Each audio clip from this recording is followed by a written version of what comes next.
Nous voici à l'aube d'une nouvelle année. Nous allons quitter heureusement 2020, qui aura été une année difficile pour chacune et chacun d'entre nous. Une année où nous avons été privés de sortie, une année où nous avons été confinés, une année où nous n'avons pas pu réunir tous les nôtres pour les fêtes de fin d'année, où les grands-parents ont été privés des petits-enfants, où les petits-enfants privés de leurs grands-parents. Les familles n'ont pas pu fêter l'événement comme on le fait d'habitude. Je pense à cette année à tous ceux qui nous ont quittés, tous ceux qui ont été touchés par cette maladie, par cette Covid, tous ceux qui ont été sérieusement malades, toutes les familles qui ont été affectées par ce qui s'est passé.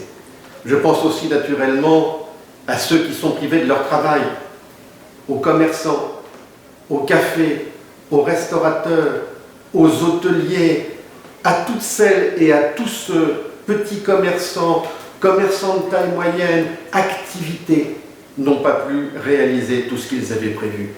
Je veux leur dire notre solidarité et notre sentiment profond vers eux. Alors 2021, c'est une année de reconstruction. D'abord, on a trouvé un vaccin. On a trouvé des vaccins. Et la vaccination commence. Pour les personnes âgées, c'est important, ce sont les plus vulnérables. Je suis content que l'Indre-et-Loire soit l'un des premiers départements en France à bénéficier de ces vaccins. Et puis après, on ira vers la population, jusqu'au moment où finalement la maladie sera vaincue et disparaîtra. Je voudrais vous donner ce message d'espoir, parce que je crois profondément que nous allons arriver, dès 2021, à dominer tout cela.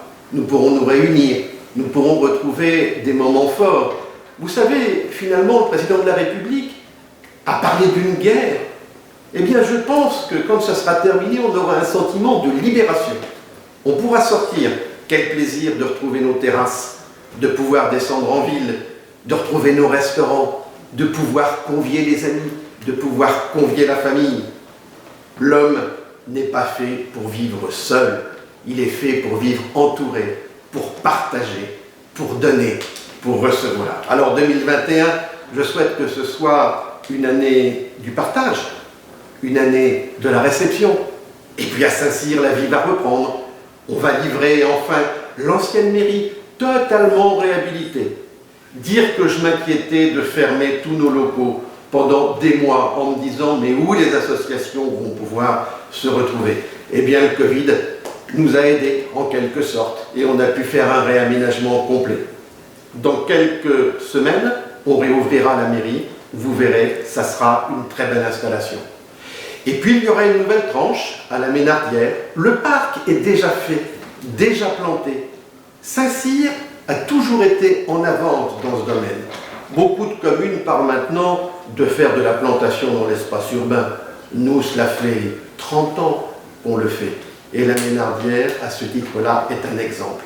Et puis on aura le bonheur de notre vieux Saint-Cyr, du coteau, autour de l'église Sainte-Julite, qui sera entièrement réaménagé sur 2 ans, pour retrouver le charme de la commune, le charme d'antan, pour pouvoir profiter ensemble de notre histoire.